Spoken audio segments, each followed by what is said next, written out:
दिवाळीमध्ये म्हणजे नाही का, खरंच लोकांनी जाम दमवलं होतं. आमचं झालं का, आमचं झालं का करून. आणि जे बिचारे न दमवणारे होते त्यांचं मागे ठेवलं होतं, त्यांनाही लागत नव्हतं म्हणून त्यांनी आता कॉल केला आहे लागतात ब्लाऊज म्हणून. त्यांचे शिवाय घेतलेत आणि बघा पाऊस लाईट दमवायला लागली आहे.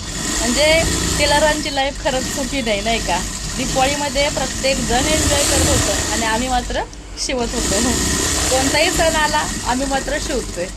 बाकी काही नाही ना, शॉपिंग ना काय एन्जॉयमेंट ना काही, सगळं जीवावरती आल्यासारखं. आता आवडीचं फील्ड आहे मान्य आहे, पण लोकांना असं वाटतं टेलरांनी फक्त शिवावंच, बाकी काहीही करू नये. आम्हाला वेळेमध्ये ब्लाऊज द्यावे. ठीक आहे, आम्ही समजून घेतो.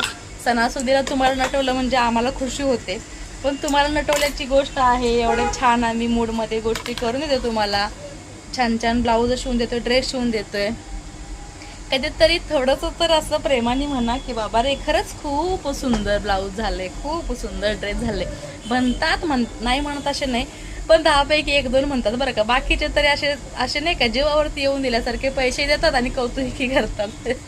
तर टेलर म्हणजे कौतुकाचे भुके हो, की एवढ्या मेहनतीने आम्ही कंबर मोडेपर्यंत, मानपाट एक होईपर्यंत काम करतोय. आणि त्याच्यात तुम्हाला फक्त 2 शब्द म्हणायचे आहेत, ताई थँक्यू हा, तुम्हाला वेळेत दिलात. आणि फिटिंगला छान बसलं की छान म्हणा. कुठे काय प्रॉब्लेम असेल तर सांगा, आम्ही आहोत की तिथे व्यवस्थित करून द्यायला. प्रॉब्लेम म्हणजे काय होणार आहे, एकतर लूज होईल किंवा टाईट होईल. टाईट होत नाही, लूज होतं कधीतरी. आम्ही लगेच 2 मिनटामध्ये ती टीप मारून परफेक्ट तुम्हाला फिटिंग करून देतोय. म्हणजे आणि तुम्हाला गंमत सांगायची तर या दिवाळीला कोणाचीही कंप्लेंट आलेली नाही बरं का. कारण मी प्रत्येकीला ट्राय करूनच इथून पाठवली आहे. लांबच्या असो जवळच्या असो, बाई ग ट्राय कर ब्लाऊज, जे असेल ते ड्रेस असो ब्लाऊज असो ट्राय कर आणि मग इथून घेऊन जा गं ताई म्हणून. का तर घरी गेलं ना त्यांची एवढी लांबड लागते की ती संपतच नाही लांबड त्यांची. असं झालं तसं झालं, याहून झालं त्याहून झालं, झालेलं काहीच नसतं. त्याच्यामुळं मी म्हणते सणसुद्धा आला की डबल व्याप नको. एकाचं हातात घेताना नाकी न येतात, तर तुमचं झालेलं काम डबल हातात घेऊन त्याला कधी कुरवाळत बसायचं.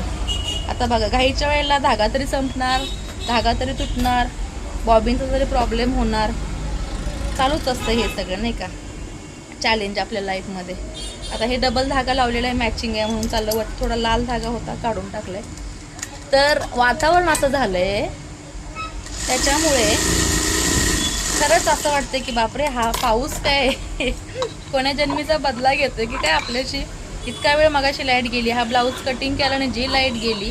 त्यानंतर आता म्हटलं काय करू, दुसरा ब्लाऊज कटिंग केला, बराच वेळ बसले. अंधारी झालाय त्याच्यामुळे, काळवंडून आले त्याच्यामुळे ना, मागच्या मशीनवर जरी बसलं पॅडल मारून तरी तुला दिसणार नाही.